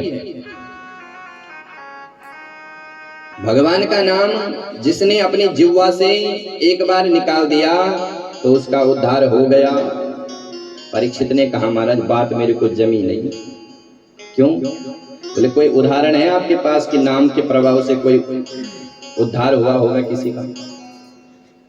तो सुखदेव जी ने एक प्रामाणिक घटना सुनाई। बोले परीक्षित ध्यान से सुनिए। कान्य कुब्जो दुजो कश्चित दासी पति अजामिला नामना नष्ट सदाचारो दास्या संसर्ग दूषिता। हे राजन, कान्यकुब्ज कन्नौज में एक पंडित जी थे जिनका नाम था अजामिल शर्मा। ब्राह्मण भक्त था, माता पिता का भक्त था, सुंदर पत्नी थी, लेकिन दास्या संसर्ग दूषिता। एक दासी का दर्शन उसने किया और उसी के संग में वो विकृत हो गया। उसके संसर्ग से जो है वो पाप कर्म में प्रवृत्त हो गया। घर में बच्चे हैं लेकिन फिर भी वो उसी वैश्या के साथ चला गया। दिन रात पाप करता और उसी वैश्या का भरण पोषण करता। उस वैश्या से उसके 9 पुत्र हो गए। एक दिन भगवत कृपा से उनके गांव में संत महात्मा आए। अब संतों ने गांव वालों से पूछा कि महाराज किसी पंडित जी का घर है यहाँ? तो लोगों ने मजाक में जो है संतों को अजामिल के घर भेज दिया। बोले ये संत आते रहते हैं, आज इनको मजा चखाएंगे। अजामिल के घर जाएंगे तो अजामिल इनको मार मार के भगा देगा। तो लोगों के कहने से संत महात्मा जो है अजामिल के घर गए, लेकिन अजामिल घर में नहीं था, अजामिल की पत्नी थी। तो पत्नी ने कहा कि घर बैठी गंगा आई है तो काय को हम इनको भगाएं। बोले आओ महाराज। अब सारे संत आए तो उन्होंने अपना चिमटा गाड़ दिया। और संत जब एक बार चिमटा गाड़ देते तो फिर प्रातः काली जाते हैं, फिर जाते नहीं है। तो संत महात्मा आए। अब थोड़ी देर बाद अजामिल आया, माथे पर काली पट्टी बांध के। जैसे अजामिल आया और अजामिल ने देखा कि अरे राम राम, ये संत कहां से आए। तो उसी समय जो है अजामिल अपना बेत निकाल रहा था संतों को मारने के लिए। लेकिन पत्नी के कहने पर जो है अजामिल ने उनको नहीं छेड़ा। बोले महाराज संत आए हैं, आज इनका यही वास है और कल ये चले जाएंगे। तो अजामिल ने ज्यादा ध्यान नहीं दिया। प्रातः काल हुई, संत जब जाने लगे तो पत्नी ने अजामिल से इशारा किया, बोले प्रणाम करो। जिंदगी में ये कभी संत को प्रणाम नहीं करता था, लेकिन पत्नी के कहने पर प्रणाम किया। और अचानक संत के मुख से निकल पड़ा कि अजामिल पुत्रवान भव। अजामिल ने कहा सरकार 9 पुत्र पहले से हैं, अब 10वां होने वाला है। बोले अच्छा, उनका नाम क्या है? बोले चिंकू मिंकू रिंकू टिंकू। संतों ने कहा अरे राम राम, ऐसे नाम तो लोग विदेशों में अपने कुत्तों का रखते हैं। बोले अब की बार जो पुत्र होगा उसका नाम नारायण रखना। बोले ठीक है महाराज। संत जी चले गए। कालांतर में अजामिल का 10वां पुत्र हुआ, उसका नाम नारायण रखा। अब स्वाभाविक होता है कि जो छोटा पुत्र होता है उसमें ज्यादा प्रीति होती है। नारायण बेटा खाना ला, नारायण बेटा खाना खा ले, नारायण बेटा पानी पी ले। नारायण करते करते करते करते जो है उसके सारे पाप दूर होने लग गए।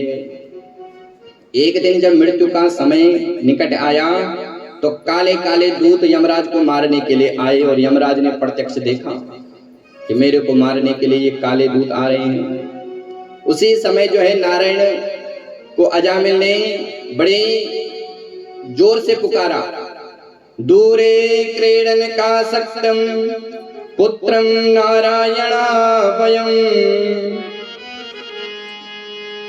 प्लावितेन स्वरूणे चे आजुहावा कुलेन्द्रिया। दूरे क्रीडन का सक्तम, दूर बेटा नारायण खेल रहा था और बड़े प्लावितेन स्वरूणे चे, पूरे उच्च स्वर से पुकारा, बेटा नारायण मेरी रक्षा कर, बेटा नारायण मेरी रक्षा कर।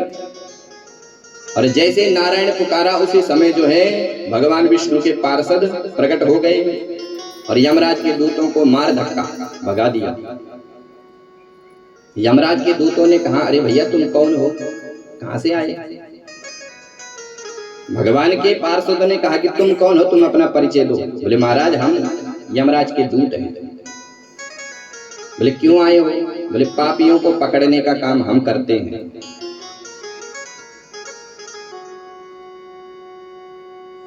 भगवान के पार्षदों ने कहा कि ये पापी नहीं है, इसने भगवान का मंगलमय नाम स्मरण किया है।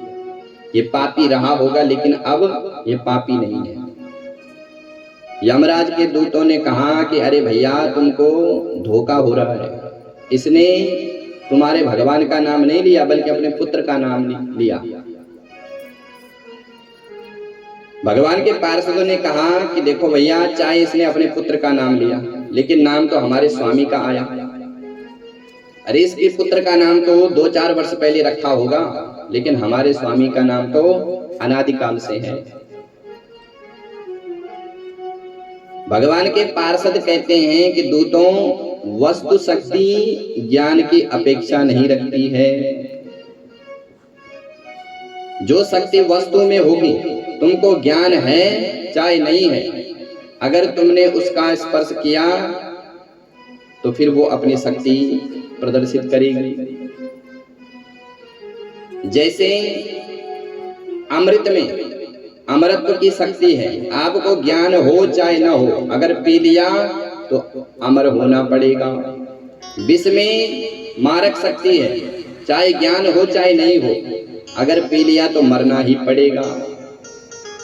उसी प्रकार से भगवान के नाम में तारक शक्ति है। आपको ज्ञान हो चाहे न हो, ले लिया तो तरना तो पड़ेगा ही। भाय को भाय अनख आलस हो, भाय को भाय अनख आलस, भाय को भाय अनख आलस हो, भाय को भाय अनख आलस हो। नाम जपत मंगल 10 दिसहु, नाम जपत मंगल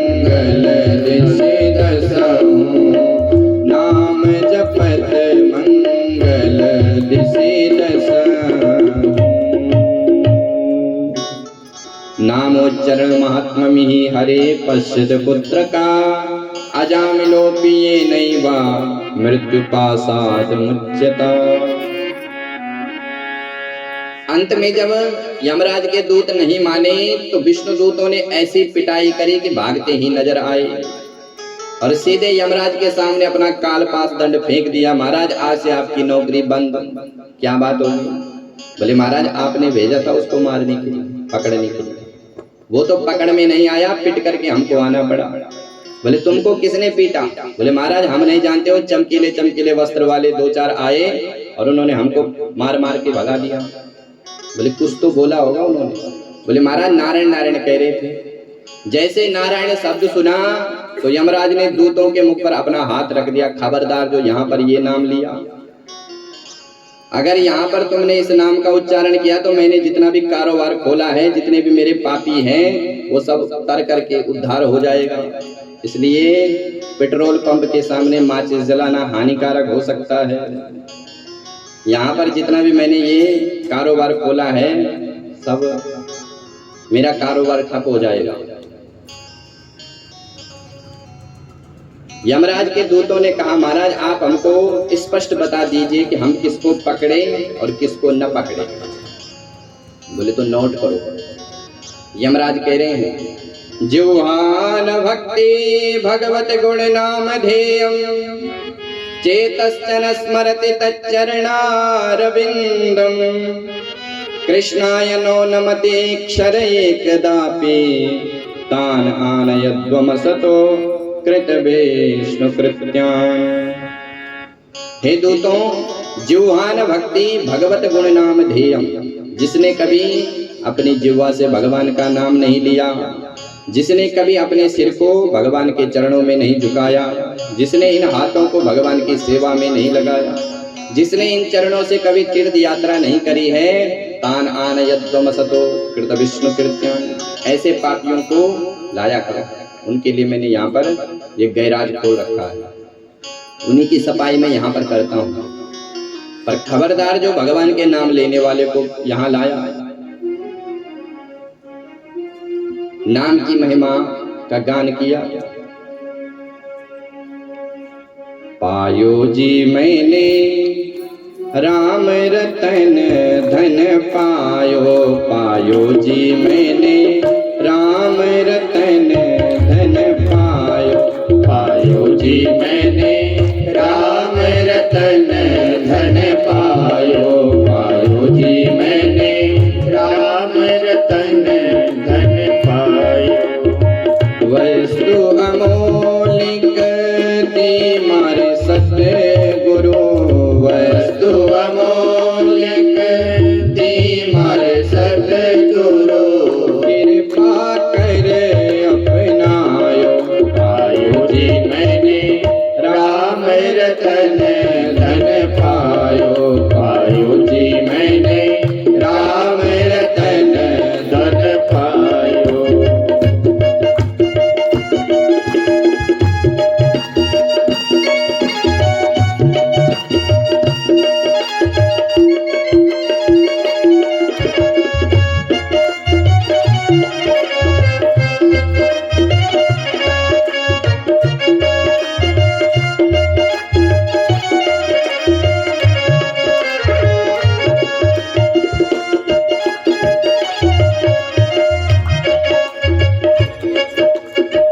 जन्म जन्म की पूंजी पाई, जन्म जन्म की पूंजी पाई, जन्म जन्म की हाँ जन्म जन्म की, जन्म जन्म की हाँ जन्म जन्म की, जन्म जन्म की पूंजी पाई, जन्म जन्म की पूंजी पाई, जग में सबे खोआयो, पायो जी मैंने राम रतन धन पायो, पायो जी मैंने राम रतन धन पायो। श्री राधे।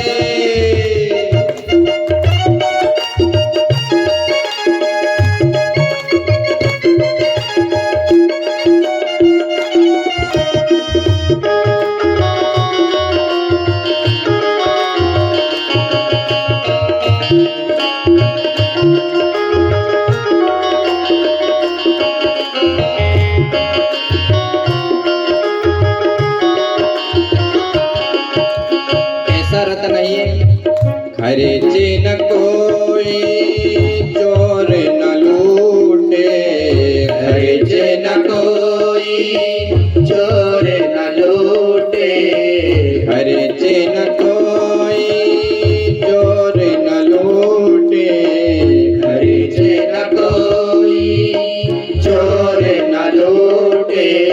दिन दिन बढ़त सवायो पायो जी मैंने राम रतन धन पायो, पायो जी मैंने राम रतन धन पायो, पायो जी मैंने राम रतन धन पायो।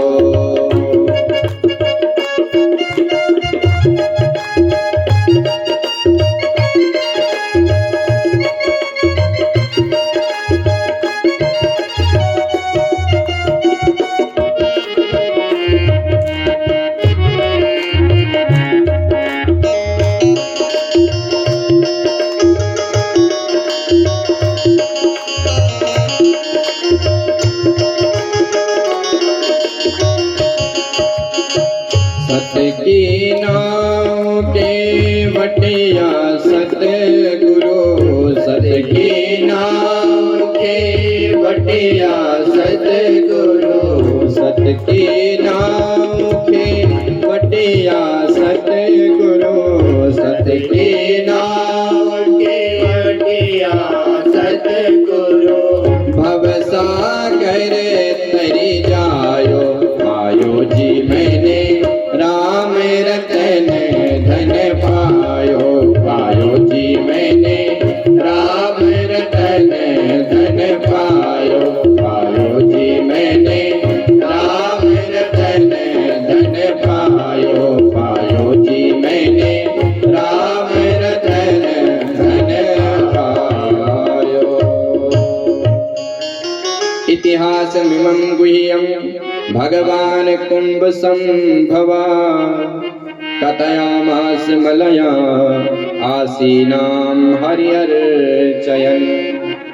सुखदेव जी कहते राजन, ये इतिहास जो है कुंभज ऋषि ने मुझे मलयाचल पर्वत पर सुनाया था। आज प्रसंग अनुसार हमने तुमको सुना दिया कि भगवान के नाम की कितनी महिमा है। अभी परीक्षित ने सप्तम स्कंद में एक बड़ा सुंदर प्रश्न कर दिया। समप्रिये सुहृद ब्रह्मन् भूतानां भगवान स्वयं, इंद्रियार्थे कथम दैत्या नवदी द्विषतो यथा। हे गुरुदेव, समप्रिये सुहृद ब्रह्म, भगवान तो समदर्शी है, पर भगवान इंद्रियार से कथम दैत्यम नवदी, इंद्रादिक देवताओं का तो भगवान खूब समर्थन करते हैं, खूब साथ देते हैं और दैत्यों को मारते हैं। ये तो पक्षपात हुआ। सुखदेव जी प्रसन्न हो गए। राजन बड़ा सुंदर प्रश्न कर रहे हैं। परीक्षित, भगवान पक्षपाती नहीं है, भगवान तो समदर्शी है। जो जिसकी जैसी भावना होती है तदनुसार भगवान उस भक्त का उद्धार करते हैं। ये यथा माम प्रपाद्यन्ते तास तथैव भजाम्यहम्। भगवान गीता में कहते हैं कि जो मेरा भजन जिस भाव से करता है मैं उसका उद्धार वैसे ही करता हूँ। दुष्ट लोग भगवान से शत्रुता करते हैं तो भगवान उनका उद्धार वैसे ही करते हैं, शत्रु भाव से ही करते हैं। फल में कोई अंतर नहीं होता है, भजन में अंतर हो सकता है।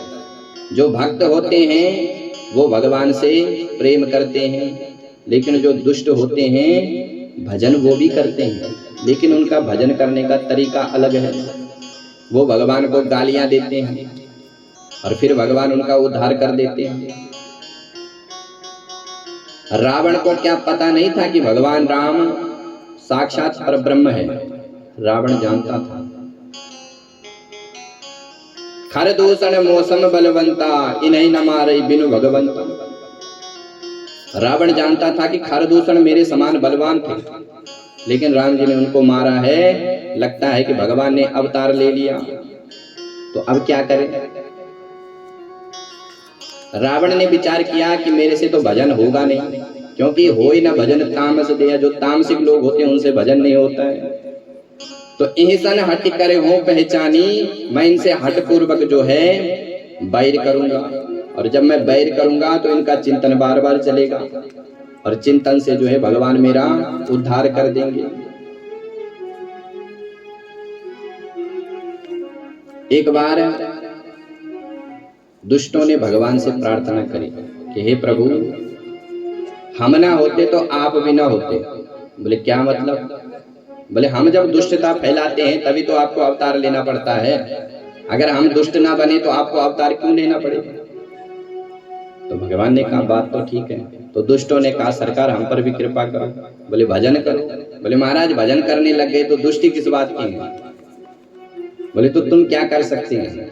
बोले हम तुमको खूब गालियां दे सकते हैं। तो भगवान ने कहा कोई बात नहीं, गालियां ही सही।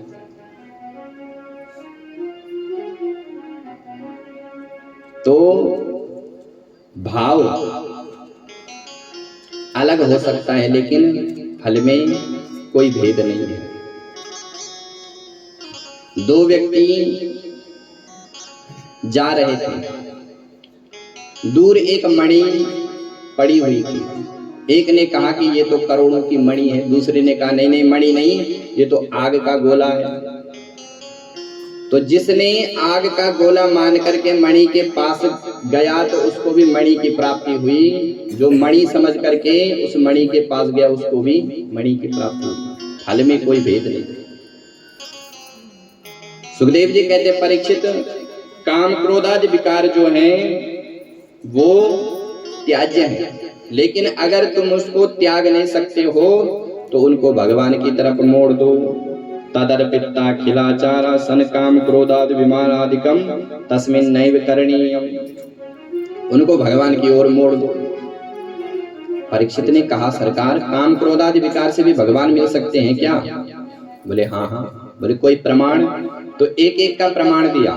गोप्यः कामात् भयात् कंसो द्वैसा चैद्य दयो नृपा संबंधा वृष्णय स्नेहा योऽयं भक्ति वयं विभो। गोप्यः कामात्, गोपियों ने भगवान को कांत भाव से भजा, गोपियों का उद्धार हुआ। भयात कंसो, कंस ने भगवान का भजन भय से किया। नारद जी से पूछा कि गुरुदेव मेरा काल कैसा होगा? बोले काला काला मुरली वाला होगा। तो कंस को अब जहां काली वस्तु दिखती तो उसी को डर करके भाग जाता कि आ गया कृष्ण। भोजन करते समय अगर काला जीरा दिख गया तो थाली को फेंक देता कि आ गया कृष्ण। किसी से बात करते हुए उसकी काली पुतलियों को देखता तो उसी को देख करके भाग जाता कि आ गया कृष्ण। ऐसा भजन कोई कर सकता है? दिन रात चिंतन भगवान कृष्ण का हो रहा है। भयात कंसो द्वैसा चैत्य दयो नृपा। शिशुपाल तो महाराज भगवान को पानी पी करके गाली देता था। एक दिन में 99 गाली देता था हर रोज, पानी पी करके, और भगवान ने उसका भी उद्धार किया। संबंधा वृष्णय स्नेहा यूयं भक्त्या वयं विभो। इसलिए परीक्षित, भगवान पक्षपाती नहीं है, भगवान समदर्शी है। भगवान भले दुष्टों को मारते हैं लेकिन मारने के बाद अपना स्थान प्राप्त करवा देते हैं। एक ही बाण प्राण हर लीना, एक ही बाण प्राण हर लेना। दीन जान कर निज पद दीना, दीन जान कर निज पद दीना। एक ही बाण प्राण हर लीना। भगवान ने ताड़िका को एक बाण से मारा, लेकिन दीन जानकर निज पद दीना, फल में कोई भेद नहीं आया।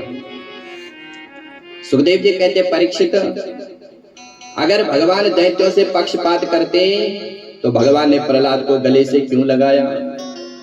प्रहलाद के पिता हिरण्यकश्यपु का तो उदर विदीर्ण किया और उसके पुत्र को गले से लगाया। परीक्षित ने प्रश्न किया तो विस्तार से प्रहलाद चरित्र बताया। सुखदेव जी कहते, परीक्षित, जब भगवान ने हिरण्याक्ष को मारा तो हिरण्याक्ष का छोटा भाई हिरण्यकश्यप भगवान का कट्टर वैरी बन गया। दिन रात भगवान से वैर करता। भगवान के वैर भाव से जो है हिरण्यकश्यपु मंदराचल पर्वत पर तपस्या करने के लिए गई। बड़ी भयंकर घोर तपस्या करी। ब्रह्मा जी प्रकट हुए। उत्तिष्ठोत्तिष्ठ भद्रम ते तपा सिद्धोष काश्यमा। हे कश्यप नंदन हिरण्यकश्यपु, तुम्हारी तपस्या सफल हो गई है। उत्तिष्ठ, उठो, वरदान मांगो। हिरण्यकश्यपु कहता है कि महाराज मेरे को अजय अमर बना दो। ब्रह्मा जी ने कहा बिल्कुल असंभव। बोले अजय अमर कोई नहीं है, मैं भी नहीं हूं। हिरण्यकश्यपु ने कहा सरकार मैं तब चाहे जितना वरदान मांगो आप देंगे। बोले हाँ चाहे जितना मांग ले। तो हिरण्यकश्यप महाराज वरदानों की झड़ी लगा रहा है। महाराज ना तो मैं दिन में मरूं न रात में मरूं, न भीतर मरूं न बाहर मरूं, न किसी शस्त्र से मरूं न अस्त्र से मरूं, न किसी मनुष्य से मरूं न जानवर से मरूं। 12 महीने में किसी महीने में न मरूं, ब्रह्मा की बनाई हुई सृष्टि में किसी से न मरूं। ब्रह्मा जी ने कहा भैया ऐसे वरदान मांग रहा है, पर चल तेरे समान कोई तपस्वी नहीं हुआ, सारे वरदान तेरे को मैंने दिए। अब दुष्ट को जैसे शक्ति मिलती है तो खलस्य शक्ति परिपीड़ना, दुष्ट की शक्ति दूसरे को पीड़ा देने में होती है। हिरण्यकश्यपु ने हाथ में ली तलवार और दिग्विजय करने के लिए निकल पड़ा अकेले। इंद्र से कहता है कि चल झाड़ू लगा, वरुण से कहता है कि चल पानी भर। सबको जो है सारे देवताओं को बंधक बना लिया। सारे देवता परेशान हो गए। भगवान से कहते प्रभु कृपा करो, रक्षा करो इस दुष्ट से। भगवान ने कहा समय की प्रतीक्षा करो। समय बीता। हिरण्यकश्यपु के 4 पुत्र हुए, राद, सहलाद, अनुराद और प्रहलाद। प्रहलाद जी महाराज सबसे छोटे थे लेकिन सबसे गुणग्राही थे। ब्रह्मण्याशील संपन्नो सत्यासंदो जितेंद्रिया, बड़े ब्राह्मण भक्त थे। लेकिन प्रहलाद जी को बचपन में एक ग्रह लग गया। कौन सा ग्रह? बोले कृष्ण ग्रहे गृहीतात्मा न वेदा जगदीदृशम। 9 ग्रहों का नाम तो सबने सुना होगा और उन 9 ग्रहों का उपाय भी है। अगर किसी पर कोई ग्रह लग गया तो पंडित जी महाराज उपाय कर देंगे। लेकिन एक 10वां ग्रह, कौन सा ग्रह? बोले कृष्ण ग्रह। अगर उस ग्रह ने, उस टेढ़ी टांग वाले ग्रह ने किसी को ग्रस लिया तो महाराज उसका उपाय किसी के पास नहीं है। अच्छा महाराज उस ग्रह के क्या लक्षण है? बोले क्वचित रुदति वैकुंठ। अगर वो ग्रह किसी पर लग गया तो कभी वो महाराज मुक्त कंठ रोने लग जाता है, कभी हंसने लगता है, कभी नाचने लगता है, कभी जोर जोर से गाने लगता है। ये उस ग्रह के लक्षण है। 4 पुत्रों को हिरण्यकश्यपु ने पढ़ने के लिए भेजा। गुरुकुल का नाम है हिरण्यकश्यपु विश्वविद्यालय, हिरण्यकश्यपु दानव विश्वविद्यालय। वहां के प्राचार्य हैं संड और अमर्क, संडामर्क जी। संडामर्क से कहा कि मेरे पुत्रों को दैत्य नीति सिखाओ। ठीक है महाराज सिखा देंगे, क्योंकि ये तो मास्टर हैं। जैसे सरकार ने शिक्षा नीति बताई है वैसे पढ़ाएंगे। सरकार कहती है कि महाराज गांव में से गणेश पढ़ाना बंद कर दो, तो क्या पढ़ाएं? उत्तर प्रदेश का जो मुख्यमंत्री था साइकिल वाला, बोले गांव में गणेश पढ़ाना बंद कर दो। क्यों? बोले सांप्रदायिकता फैलती है। तो क्या पढ़ाए? बोले गांव में से गधा पढ़ाना शुरू कर दो। तो मास्टर तो वही पढ़ाएगा जो सरकार की आज्ञा होगी। तो संडामर्क ने कहा ठीक है महाराज दैत्य नीति सिखाएंगे। धीरे धीरे जो है प्रहलाद जी की शिक्षा चलने लगी। एक दिन की बात, अचानक हिरण्यकश्यपु जी प्रहलाद जी के गुरुकुल में आए और स्वभाव की ही अपने पुत्र को गोदी में उठा लिया। प्रहलाद जी बड़े प्रसन्न हुए। हिरण्यकश्यपु ने पूछा कि पुत्र, तुमने आज तक के विद्या काल में क्या बातें सीखी हैं, कोई बढ़िया बात सुना दो। प्रहलाद जी कहते, पिताजी मैंने एक बहुत बढ़िया बात सीखी है। बोले बेटा सुनाओ। तो प्रहलाद जी सुनाने लग गए। तत्साधुमन्यं सुरवर्य देहिना समुद्र विघ्न दियामसद्गृहात् हित्वात्मपातं गृहमन्दकूपं वनं गतो यद् हरिमाश्रयेत तत्साधुमन्यं सुरवर्य देहिना। पिताजी मैंने एक बहुत बढ़िया बात सीखी है। बोले पिताजी ये जो सारा संसार है ये अंधकुआं है, इससे बचने का एक ही साधन है कि यद हरिमाश्रयेत, भगवान का आश्रय धारण कर लो, तुम्हारा कल्याण हो जाएगा। श्री हरि का भजन करो। हिरण्यकश्यपु को बड़ा क्रोध आया। बोले मेरा बेटा अभी छोटा सा है और मेरे शत्रु का नाम ले रहा है। मन किया कि इसको ताड़ना दूं, लेकिन बच्चा तो छोटा होता है, उसको तो जो पढ़ाया जाएगा वही सुनाएगा। तो प्रहलाद जी को नीचे उतारा। बोले बेटा बहुत बढ़िया बात है, जरा अपने गुरुजी को बाहर भेजो। प्रहलाद जी दौड़े दौड़े गए। गुरुजी आपको पिताजी बुला रहे हैं। अब संडा मर्ग जी हड़बड़ाते हुए बाहर आए। अरे महाराज आप कब पधारे? बोले मैं बाद में बताऊंगा, मैं कब आया, तू पहले ये बता मेरे बेटे को क्या पढ़ा रहा है। मेरे बेटे को बाबा बैरागी बनाना चाहता है, सारी विद्या का भगवाकरण कर दिया तुमने। मेरे बेटे को कैसी उटपटांग बातें सुना रहे हो। मेरा बेटा मेरी गोद में आकर के कह रहा है कि पिताजी ये सारा संसार अंधकुआं है, हरि का भजन कर लो। यही पढ़ाने के लिए भेजा था क्या मैंने? अब तो महाराज गुरुजी थर थर कांपे। सरकार चाहे गंगा जल उठवा लो, हमने इनको नहीं ऐसा नहीं पढ़ाया, चाहे आप किसी की सौगंध खिला दो। हिरण्यकश्यपु कहता है कि खबरदार जो मेरे बेटे को ऐसी शिक्षा पढ़ाई। संडामर्क ने हाथ जोड़ लिए, सरकार आगे से ये गलती नहीं होगी। बोले एक मौका और दे रहा हूं, अगर मेरे बेटे ने ऐसी बात करी तो तुमको तुम्हारी खैर नहीं। ठीक है महाराज। गुरुजी ने प्रहलाद जी को खूब समझाया, लेकिन प्रहलाद जी तो भगवान की भक्ति में लगे हुए थे। समय बीता, अब गर्मियों की छुट्टी पड़ गई। गुरुजी प्रहलाद जी को लेकर के महल में लेके गए। कयादू ने अपने पुत्र प्रहलाद जी का बड़ा सुंदर श्रृंगार किया और कहा बेटा जाओ पिताजी को प्रणाम करे आओ। प्रहलाद जी दौड़े दौड़े गए, पिताजी को प्रणाम किया और पिताजी ने फिर से गोद में उठा लिया और कहा बेटा अब बताओ अब तुमने कौन सी बातें सीखी है। प्रहलाद जी हंसने लगे। पिताजी अब तो मैंने 9 प्रकार की बातें सीख ली है। बोले वाह बेटा। हिरण्यकश्यपु ने सोचा कि किसी राजनीति की विषय में सीखी हो। बोले बेटा सुनाओ तो जरा। तो प्रहलाद जी सुना बेटे भगवान की नवदा भक्ति।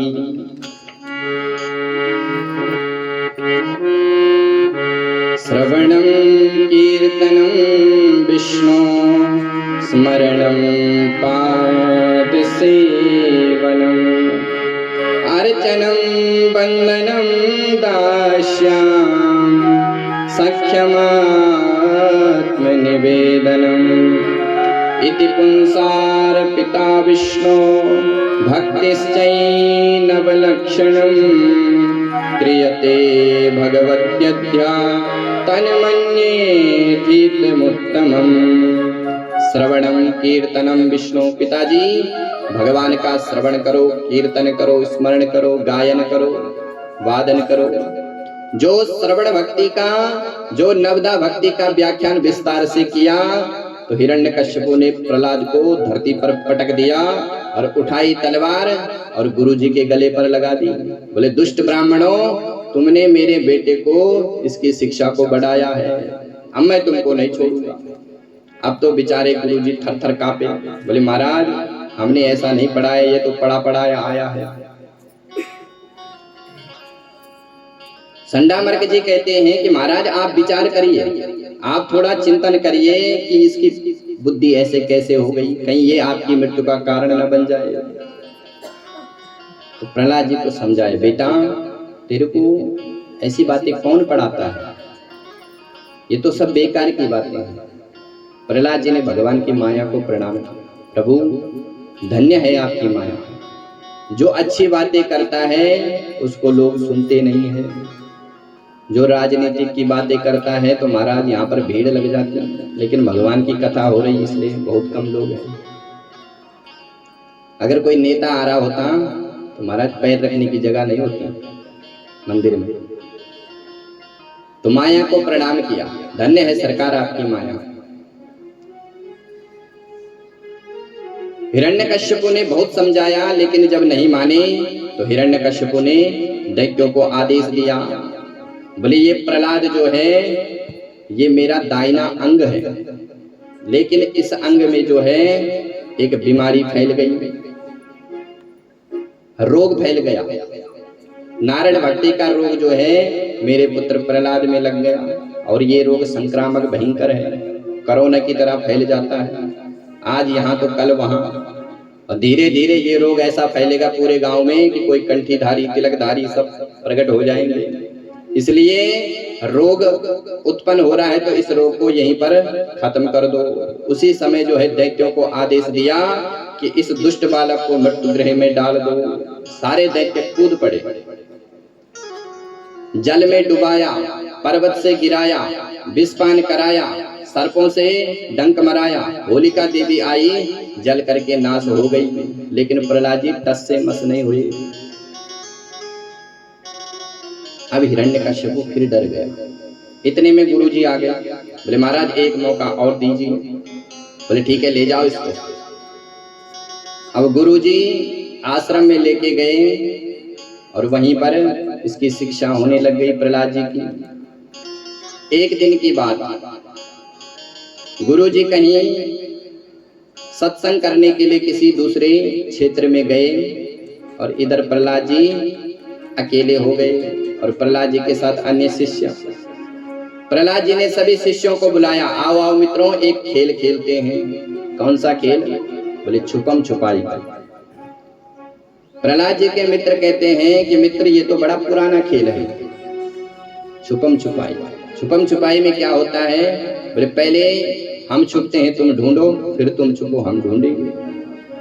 प्रहलाद जी कहते हैं मित्रों तुमने सही पहचाना है, ये बहुत प्राचीन खेल है। यही खेल जीवात्मा और परम